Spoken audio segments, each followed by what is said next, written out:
नमस्कार, विदर्भ की बात वीकेबी न्यूज के दोपहर के प्राइम टाइम में आपका फिर एक बार स्वागत है। अब रुक करते हैं आज की हेडलाइंस पर।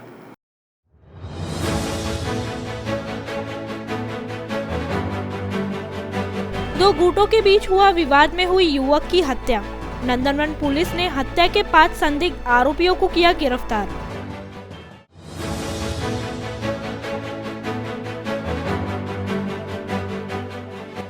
बारहवीं बोर्ड के नतीजों में मनपा के 100% विद्यार्थी हुए उत्तीर्ण। इस बार भी फिर से लड़कियों ने मारी बाजी। महापौर दयाशंकर तिवारी के द्वारा हुआ सत्कार।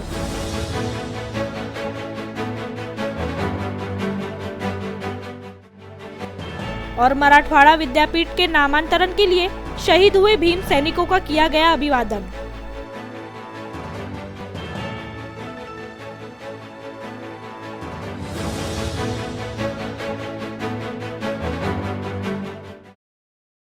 और अब खबरें विस्तार से। नागपुर के नंदनवन पुलिस स्टेशन के अंतर्गत मंगलवार रात को दो गुटों में हुए आपसी विवाद के कारण एक युवक की हत्या होने की वारदात सामने आई है। मृतक युवक का नाम गड्डी गोदाम निवासी अनिकेत भोतमांगे बताया जा रहा है, जहां इस हत्या के 5 संदिग्ध आरोपियों को गिरफ्तार किया गया है। नागपुर शहर में हत्या का सिलसिला रुकने का नाम नहीं ले रहा, जहां मंगलवार रात करीब 9:30 बजे अनिकेत भोतमांगे नामक युवक की हत्या हो जाने की वारदात सामने आ रही है। मिली जानकारी के मुताबिक हत्या की मुख्य वजह फ्रेंडशिप डे के दिन दो गुटों में विवाद को बताया जा रहा है, जहां मंगलवार को गड्डी गोदाम परिसर में एक गुट मृतक अनिकेत के साथ हिवरी नगर पहुंचता है, जहां पहले से मौजूद दूसरे गुट के बीच फिर तनाव निर्माण हो जाता है और मामला हाथापाई पर पहुंचकर हत्या तक पहुंच जाता है। इस विवाद में अनिकेत भोतमांगे को चाकू मारा गया, जिसके कारण अस्पताल ले जाते समय उसने दम तोड़ दिया। जबकि अब तक इस हत्या की वारदात में अब तक 5 संदिग्ध आरोपियों को नंदनवन पुलिस ने गिरफ्तार कर लिया है, लेकिन हत्या की मुख्य वजह क्या थी ये अब तक पता नहीं चल पाई है। माझा मोठा मुलगा आहे हा अनिकेत भोतमांगे। काल 3 वाजता जेवण वगैरे केलं, आणखी 2 मुलं आले गाडीवर आणि त्याला चाल म्हणला, तर तो गेला। तेव्हाचा मग तो आलाच नाही वापस। रात्री 11:30 वाजले, मग 2 मुलं आले आणि त्यांनी सांगितलं की तुमच्या पोराला ऍडमिट केलं मेओमध्ये। मग आम्ही जाऊन पाहिलं तर तिथं त्याची लाश होती। का कारण होतं काही असं? कारण काहीच माहित नाही पडलं। का करत होता तुमचे मुलगा? काम का करत होता? माझा मुलगा इंदोरामध्ये एक दुकान आहे काच कंपनीमध्ये, काहीतरीच नाव आहे त्याच्या, तिथं तो काम करत होता। फिश पॉट वगैरे नाही बनवत का तिथं। त्यांच्यात काही वादावादी झाली आणि त्याचा परिणाम पुढच्या भांडणातून मृतकाला एकाने दुखीसारख्या शस्त्राने भोसकलं आणि त्याच्यात त्याचा रात्र मृत्यू झाला। इथूनच त्याचे जे मित्रपरिवार होते किंवा ओळखीचे होते त्यांनीच त्याला हॉस्पिटलला नेलं 2-3 आणि शेवटी मेओला नेण्यात आलं आणि तिथे त्याचा मृत्यू झालेला। अशी प्राथमिक घटना आहे, ज्यामध्ये निष्पन्न 5 संशयित आरोपींना पोलीस स्टेशन नंदनवन आणि DCP झोन 4 यांच्या पथकाने ताब्यात घेतलेला आहे आणि पुढील तपास चालू आहे। सर, हा काही फ्रेंडशिप डे 3 दिवसापूर्वी एक कुठं तरुण सगळे एकासोबत गेले होते आणि तेव्हा जो झालेला वाद होता तो काल रात्री पुन्हा उफाळून आला, असं काही झालं नाही? ही प्राथमिक माहिती आहे, त्या आलेली नाही, तर त्यांना विचारपूस जे चालू आहे त्याच्यातून जे निष्पन्न होईल त्याच्यातून खात्री करणे। 12वीं बोर्ड की परीक्षा में इस वर्ष नागपुर महानगर पालिका स्कूल द्वारा 100% विद्यार्थी उत्तीर्ण हुए हैं। इस वर्ष आर्ट्स, कॉमर्स और साइंस इन तीनों विभागों में लड़कियों ने बाजी मारी है, जिसकी खुशी महापौर दयाशंकर तिवारी ने जताते हुए सभी विद्यार्थियों का सत्कार किया। नागपुर महानगर पालिका द्वारा इस वर्ष 12वीं बोर्ड परीक्षा में 100% विद्यार्थी उत्तीर्ण हुए। इस वर्ष 106 विद्यार्थी 12वीं बोर्ड की परीक्षा दे रहे थे, जिसमें से 102 विद्यार्थी ही परीक्षा दे पाए थे, जिसमें से पूरे विद्यार्थी उत्तीर्ण हो जाने की जानकारी महापौर दयाशंकर तिवारी ने दी।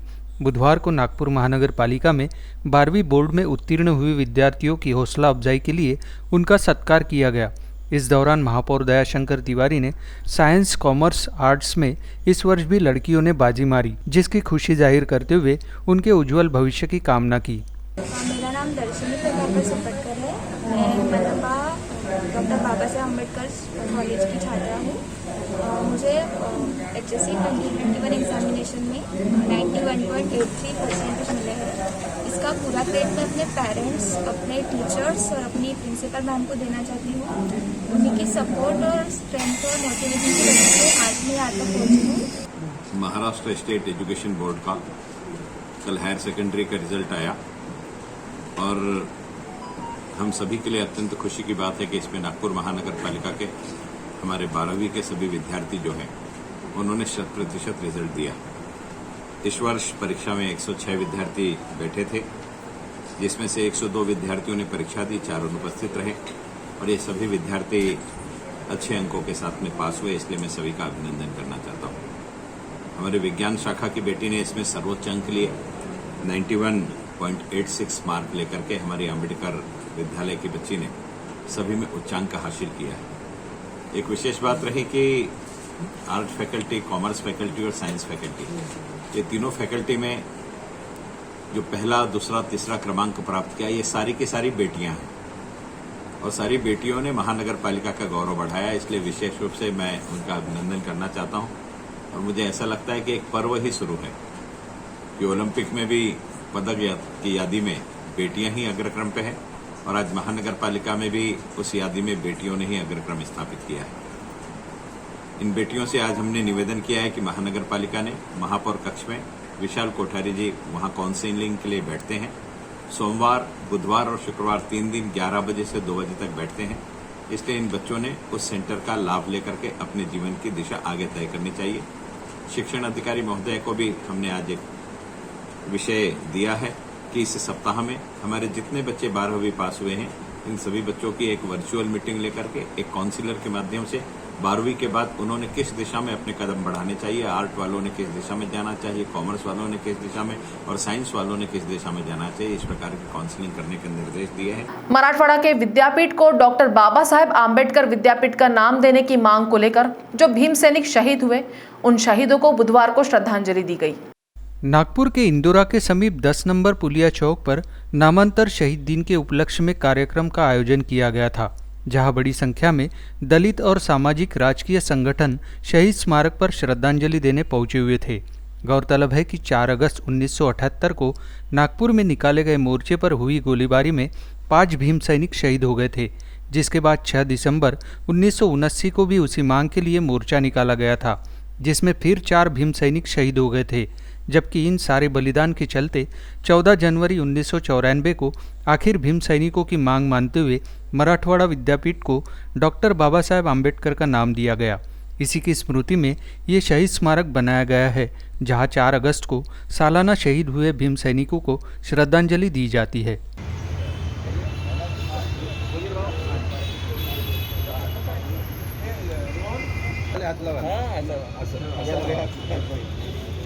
अमर रहे, अमर रहे, अमर रहे, अमर रहे बाबासाहेब डॉक्टर आंबेडकरांचा विजय असो, विजय साहेब डॉक्टर आंबेडकरांचा विजय असो। मुंबई के कुरार इलाके में एक केबल फैक्ट्री में लगी आग की घटना सामने आ रही है। आग किस कारण से लगी इसका पता नहीं चल पाया है, जबकि इस आग पर नियंत्रण करने के लिए दमकल विभाग की 4 गाड़ियां मौजूद थी। आग लगने से चारों ओर अफरा तफरी मच गई, जबकि फैक्ट्री के पास की आसपास की दुकानों को भी खाली किया गया। केबल फैक्ट्री में आग लगने की घटना बुधवार तड़के की बताई जा रही है, जबकि अब तक आग में किसी तरह की जनहानि नहीं हुई है। इस आग से केबल फैक्ट्री का बड़ा नुकसान हुआ है, जबकि आग पर काबू पाने के लिए दमकल विभाग को कड़ी मशक्कत करनी पड़ी है।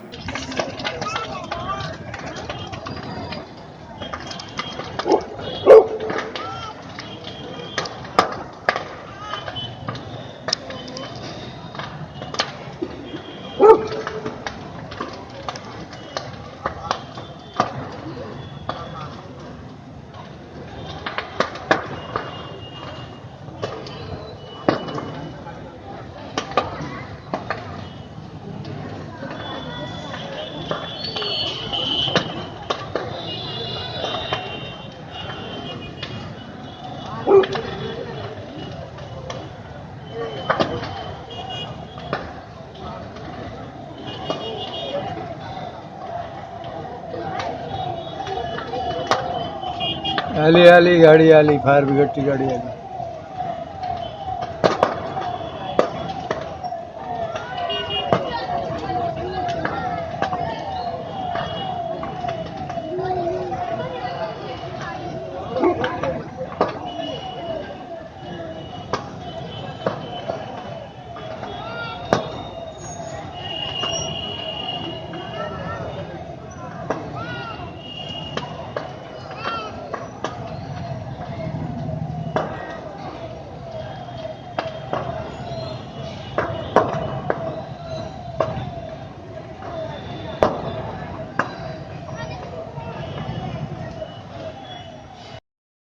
नागपुर में हुए नाबालिग गैंगरेप मामले में अब शहर में राजनीति गर्मा रही है।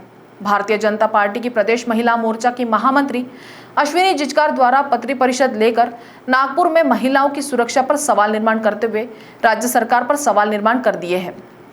इस दौरान नाबालिग के साथ हुए अत्याचार पर भाजपा महिला मोर्चा के सदस्यों ने दुख जताते हुए आरोपियों को कड़ी से कड़ी सजा दिलाने की मांग की है। नागपुर के सीताबर्डी पुलिस स्टेशन के अंतर्गत सामने आए नाबालिग गैंग रेप मामले में एक तरफ आरोपियों की धरपकड़ भले ही जारी हो, लेकिन इस घटना से नागपुर में महिलाओं की सुरक्षा पर सवाल तो निर्माण कर दिया है। इसी कड़ी में अब इस विशेष शहर की राजनीति भी गर्मा रही है। भारतीय जनता पार्टी प्रदेश महिला मोर्चा द्वारा शहर के प्रेस क्लब में एक पत्र परिषद ली गई, जिसमें भाजपा महिला मोर्चा के प्रदेश महामंत्री अश्विनी जिचकार ने नागपुर में हुई घटना की निंदा करते हुए अब नागपुर में महिलाओं की सुरक्षा पर ही सवाल निर्माण कर दिए हैं। इस नागपुर शहर में 19 जुलाई को जो दुर्दैवी घटना एक 17 वर्षीय अल्पवयीन लड़की के ऊपर घटी है, वो बहुत ही मन को और हृदय को चीर डालने वाली है। इस घटना में जिस लड़की के ऊपर अत्याचार हुआ है, वो 3 घंटे में 2 बार सामूहिक बलात्कार हुआ है। और अगर किसी अल्पवयीन लड़की के ऊपर इस उपराजधानी में ऐसा हुआ है, तो हम सब महिलाएं नागपुर शहर और महाराष्ट्र की महिला मोर्चा इस बात का निषेध करते हैं। यह नागपुर की जो यंत्रणा है, पुलिस यंत्रणा, यह पूरी तरह नाकाम हुई है। पेट्रोलिंग में कहीं तो भी पुलिस यंत्रणा कम पड़ गई है। महाराष्ट्र सरकार जो निकम्मी सरकार है, 3 तिगाड़ी काम बिगाड़ी सरकार है, इनको महिलाओं की सुरक्षितता के बारे में कोई भी संवेदनशील संभावनाएं है ही नहीं इनकी कि वो कुछ हमारे लिए करेंगे। नागपुर शहर कभी ऐसा शहर था जहां महिलाएं बहुत सुरक्षितता से बाहर निकलती थी रातों बेरात, पर आज के इस घटना से 19 तारीख के हम सब डरे हुए हैं। इस नागपुर की महिलाएं असुरक्षित होने के कारण हम इस सरकार को बताना चाहते हैं कि हम इस चीज का निषेध करते हैं कि ऐसे घटनाओं के ऊपर अगर आपकी सरकार टिकी हुई है तो ये बहुत गलत है। मेरे ख्याल से हम आज यहाँ जो बैठे हैं ना, महिला मोर्चा, किसी के दुख और संवेदन को जानते हैं और एक महिला के ऊपर अन्याय अत्याचार हुआ है करके यहाँ बैठे हुए हैं। और अगर मैं किसी पक्ष की, राजकीय पक्ष की नेता हूँ, तो मेरे को तो यहाँ आना बहुत जरूरी है, क्योंकि अगर मैं वाचा नहीं फोड़ूंगी तो मेरे ख्याल से कोई कॉमन औरत जो चूल्हा चौका करती है वो भी मेरे साथ में नहीं आएंगी भाई। और वो बहुत संवेदनशील विषय है जिसको क्योंकि मैं खुद एक महिला हूँ। पत्र परिषद में भारतीय जनता पार्टी के प्रदेश महिला मोर्चा कार्यकारिणी द्वारा नागपुर नाबालिग गैंगरेप प्रकरण की निंदा की गई। शहर में पुलिस व्यवस्था और राज्य सरकार को इस परिस्थिति का जिम्मेदार भाजपा महिला मोर्चा द्वारा ठहराते हुए आरोपियों को कड़ी से कड़ी सजा दी जाए, ऐसी मांग भाजपा महिला मोर्चा द्वारा की गई है। कांग्रेस के पूर्व प्रदेश अध्यक्ष, राज्य के पूर्व मंत्री और विदर्भ के वरिष्ठ नेता रणजीत देशमुख के राजकीय जीवन पर आधारित बाप मानुस नामक पुस्तक का विमोचन मंगलवार को शहर के प्रेस क्लब में किया गया। इस पुस्तक को उनके बेटे और पूर्व विधायक आशीष देशमुख द्वारा लिखा गया है, जो उनके पिताजी के राजकीय जीवन पर आधारित होने की बात आशीष देशमुख ने बताई है। यशवंतराव चौहान प्रतिष्ठान नागपुर तत्वावधान में मंगलवार को पूर्व विधायक व कांग्रेसी नेता आशीष देशमुख द्वारा लिखित बाप मानुस पुस्तक का विमोचन प्रेस क्लब में किया गया। इस दौरान आशीष देशमुख ने बताया कि उनके द्वारा लिखित किताब उनके पिता रंजीत देशमुख के जीवन पर आधारित है। रंजीत देशमुख ने अपने जीवन में राज्य के मंत्री से लेकर कांग्रेस प्रदेश तक का पदभार संभाला है। उन्होंने अपने जीवन में काफी उतार चढ़ाव देखे हैं। उन सारी बातों को इस किताब के माध्यम से सबके सामने लाने की कोशिश आशीष देशमुख ने की है, जिसका विमोचन मंगलवार को किया गया।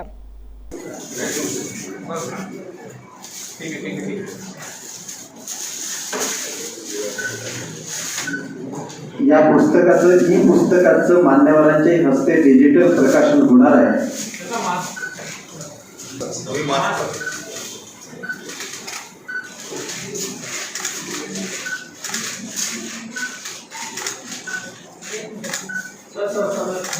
प्रकाशन झालं असं की आता फोटो पाहिजे। यांच्यावर मी हे जे पुस्तक लिहिलं आहे, रणजित देशमुख नावाचा बाप माणूस, खऱ्या अर्थाने त्यांच्या जीवनाचं हे आत्मचरित्र आहे आणि त्यांनी लहानशा पंचायत समितीच्या सभापतीपासून ते विविध खात्याचे मंत्री, काँग्रेसचे राज्याचे 2दा प्रदेशाध्यक्ष आणि या राज्याचं नेतृत्व, मुख्यमंत्री होण्याचं त्यांचं जे स्वप्न आहे, या सर्व संदर्भामध्ये मी याच्यामध्ये विविध विषयांवर उलगडा केला आहे. नक्कीच या पुस्तकांच्या माध्यमातून या राज्याच्या राजकारणावर पुष्कळसा प्रकाश पडू शकेल आणि याच्यामध्ये जे काही लपलेलं आहे ते राज्यासमोर आलंच. नक्कीच त्याच्यामधून पुष्कळ नवीन एक विषय सर्वांसाठी निर्माण होऊ शकतील. पण रणजितबाबू देशमुख हे विदर्भातलं काँग्रेसचं सर्वात मोठं जे नेतृत्व होतं, जे या राज्याच्या राजकारणावर अधिराज्य करत होतं, अशा या माणसांवर मुलगा नात्याने मी जे पुस्तक लिहिलं आहे ते आज लोकांना अर्पित करतो आहे. आज त्याचं विमोचन सन्माननीय मधुकररावजी भावे यांच्या हस्ते पार पडलं. यशवंतराव चव्हाण प्रतिष्ठानाच्या माध्यमातून हा कार्यक्रम इथे झालेला आहे. नक्कीच सगळ्यांना विनंती आहे की हे पुस्तक आपण वाचावं आणि संपूर्ण त्याच्यामध्ये जी माहिती मिळेल ती नक्कीच आपल्याला वाखाणण्याजोगी राहील. ऑनलाईन पण प्रकाशन आहे काय? ऑनलाईन पण प्रकाशन आम्ही केलं आहे आणि ते देखील रणजितदेशमुख.in या वेबसाईटवर आपल्याला पाहायला मिळेल. रणजितदेशमुख.in. हे पुस्तक लिहावं असं का वाटलं? हे नक्कीच बघा, प्रत्येक राजकारण्याच्या जीवनामध्ये जे चढ उतार येतात त्यांच्या मागे जे रोचक किस्से असतात ते जनतेसमोर यावे. शेवटी राजकीय नेता आणि त्याच्याबद्दल असलेलं कुतूहल किती असलं तरी तो एक सामान्य माणूस असतो. त्याला देखील एक मनामध्ये त्याच्या भावना असतात काहीतरी करून दाखवण्याची. वक्त हो चला है एक ब्रेक का, मिलते हैं एक छोटे से ब्रेक के बाद. बाय. सब जानना चाहते हैं मेरा फेवरेट कलर, मेरा फेवरेट डेस्टिनेशन, मेरी फेवरेट डिश, पर कोई ये नहीं पूछता कि फेवरेट डिश मैं बनाती कैसे हूँ. अरे यार, जिसे टेस्टी खाना पसंद है वो अच्छे टेस्ट तक पहुँच ही जाता है. सुरुचि मसाले, खाने में हो रुचि तो घर लाइए सुरुचि. अपने सपनों की उड़ान भरने की इच्छा तो हर किसी की होती है, पर पंख भी तो मजबूत होने चाहिए जो देता है flywheel aviation academy. Flywheel aviation academy एक ऐसा इंस्टीट्यूट है जहां पर एयरलाइंस एंड एयरपोर्ट हॉस्पिटैलिटी और टूरिज्म मैनेजमेंट, साथ ही यहां campus interview, guidance by industry expert, practical training at airport, expert faculty, personal grooming जैसे कई सारे बेनिफिट्स आप पा सकते हैं. Flywheel aviation academy, 1 degree, 3 job opportunities. Flywheel Aviation Academy gives you a degree or diploma with a job. Flywheel Aviation Academy, 365 Gandhinagar, LAD College Square, beside Karnataka bank Nagpur.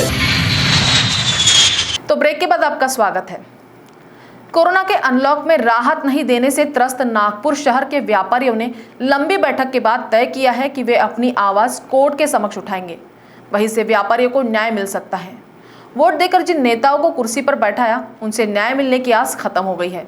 लगभग 3 घंटे तक चली बैठक में व्यापारियों के आंसू निकल आए. विरोध करने के तमाम पहलुओं पर विचार विमर्श किया गया, लेकिन अंत में कोर्ट जाने के निर्णय पर एकमत से सहमति जताई गई.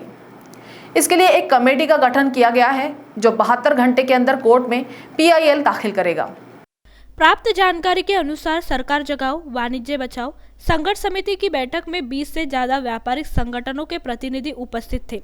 इनका कहना था कि नेताओं के पास जाने से न्याय मिलना मुश्किल है, क्योंकि इन्होंने केवल टाइम पास करने का काम किया है. इसलिए अब अदालत का दरवाजा ही खटखटाना बेहतर विकल्प है. इसके साथ ही जब भी पालक मंत्री शहर में आएंगे उनका घेराव किया जाएगा और उन्हें भावनाओं से अवगत कराया जाएगा कि जारी आदेश से व्यापारी संतुष्ट नहीं है. दीपेन अग्रवाल, मिक्की अरोरा, तेजिंदर सिंह रेनू और दिलीप कामदार ने कहा कि विदर्भ के साथ सरकार अन्याय कर रही है. सोमवार को जो आदेश जारी किया गया उसमें नागपुर को लेवल 3 में ही रखा गया है, जबकि परिस्थिति लेवल 1 की है. जबकि ठाणे, नवी मुंबई और पालघर की स्थिति दयनीय है.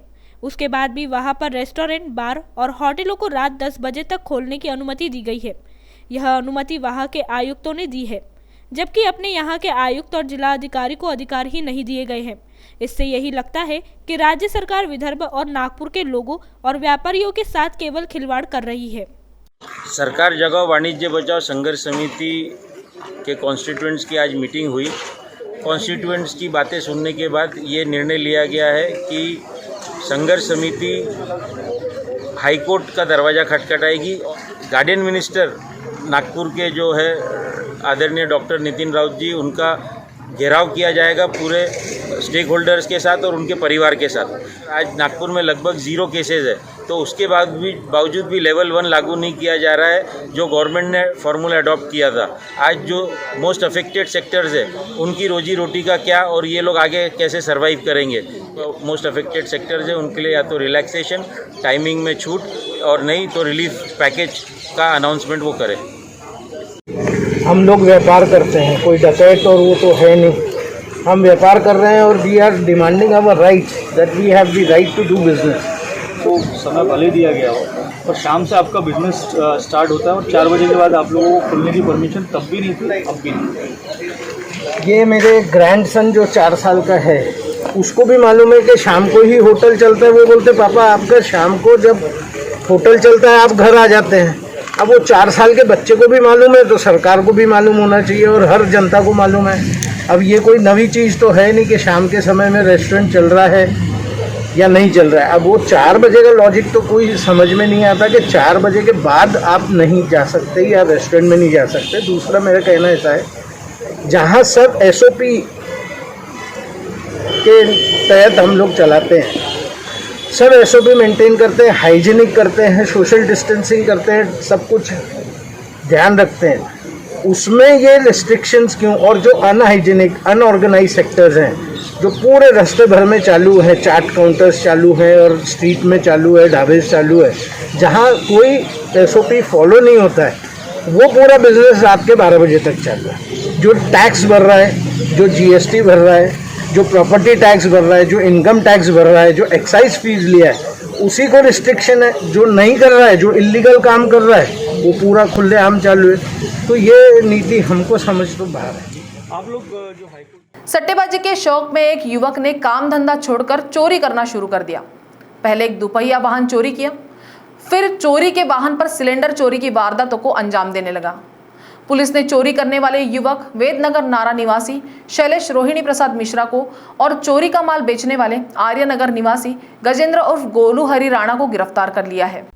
पुलिस से प्राप्त जानकारी के अनुसार प्रभुनगर निवासी प्रभाकर बावनकुले विदर्भ गैस एजेंसी में सिलेंडर डिलीवरी का काम करता है। 2 अगस्त की सुबह सिलेंडर पहुंचाने के लिए नंदनवन के काशी अपार्टमेंट में गया था। वापस लौटा तो गाड़ी से 2 गैस सिलेंडर गायब थे। उन्होंने नंदनवन पुलिस से शिकायत की।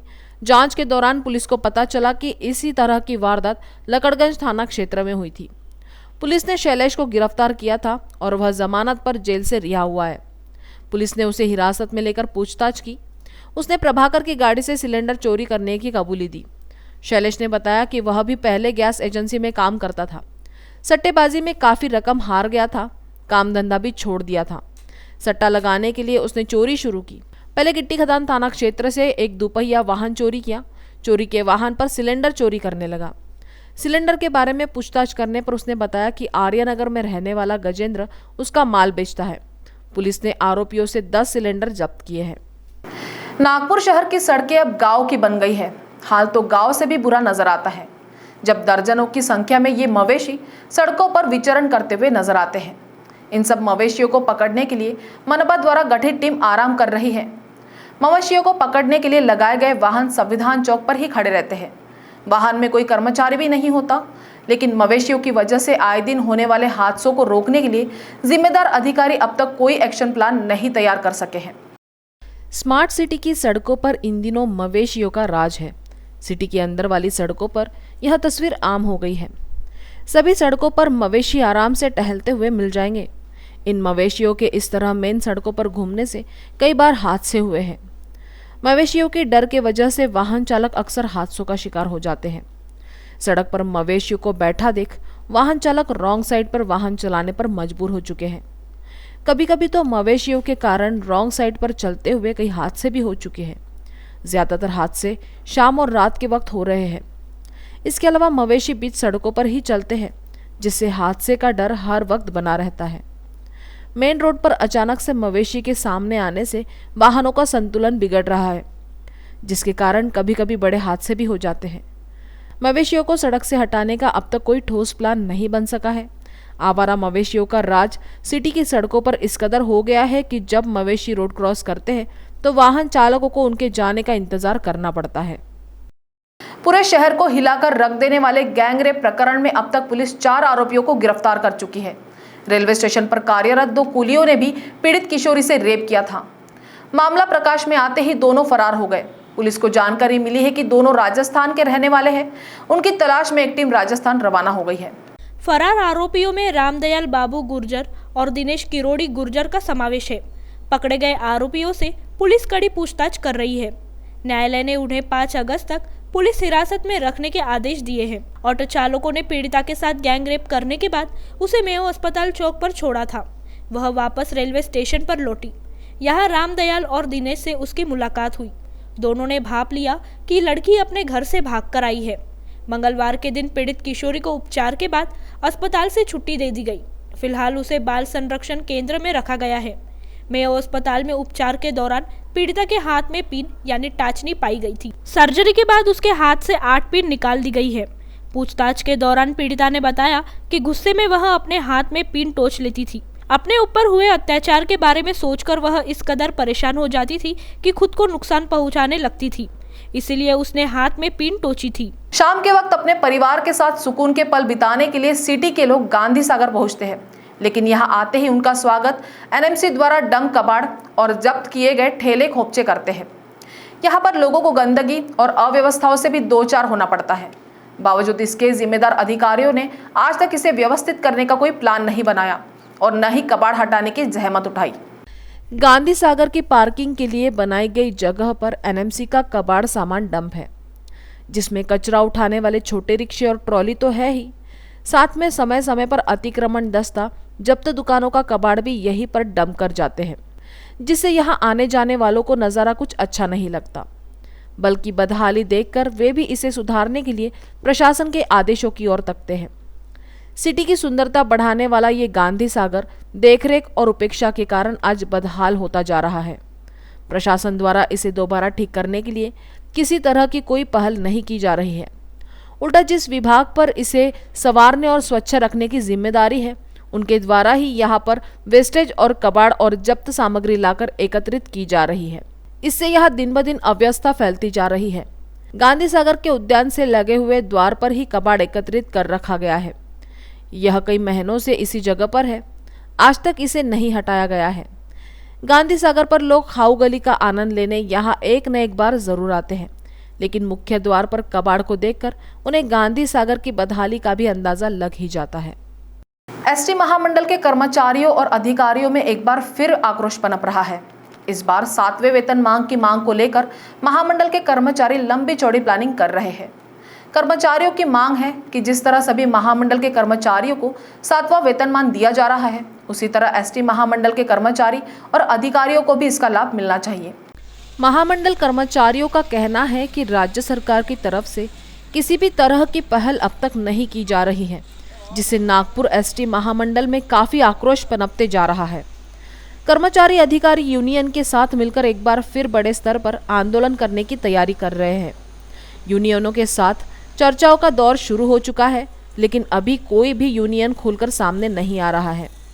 बताया जा रहा है कि एसटी महामंडल में कई वर्षों से छोटे बड़े आंदोलन और हड़ताल कर 7वें वेतनमान की मांग की जा रही है, लेकिन शासन की ओर से किसी भी तरह की राहत कर्मचारियों को नहीं मिल रही है। पिछली सरकार के दौर में भी दीपावली के ठीक कुछ दिन पहले ही कर्मचारियों ने हड़ताल की थी, लेकिन वह हड़ताल भी बेनतीजा रही। एसटी महामंडल के एक वरिष्ठ अधिकारी का कहना है कि शासन से सभी महामंडल के कर्मचारियों को 7वां वेतनमान देना शुरू कर दिया है, लेकिन जब बात एसटी महामंडल की आती है तो इसे शासन के अंदर नहीं बताया जाता। एसटी महामंडल को अलग बॉडी का हिस्सा बताकर कर्मचारियों और अधिकारियों को 7वें वेतनमान के लाभ से दूर रखा जा रहा है। सबसे पहले तकनीकी खामियों को दूर करना होगा, अन्यथा इस बार हड़ताल का सभी को समर्थन दिया जाएगा। तो दोपहर के प्राइम टाइम में अभी इतना ही। आपसे फिर मुलाकात होगी। तब तक बने रहिए वीकेबी न्यूज़ के साथ। नमस्कार।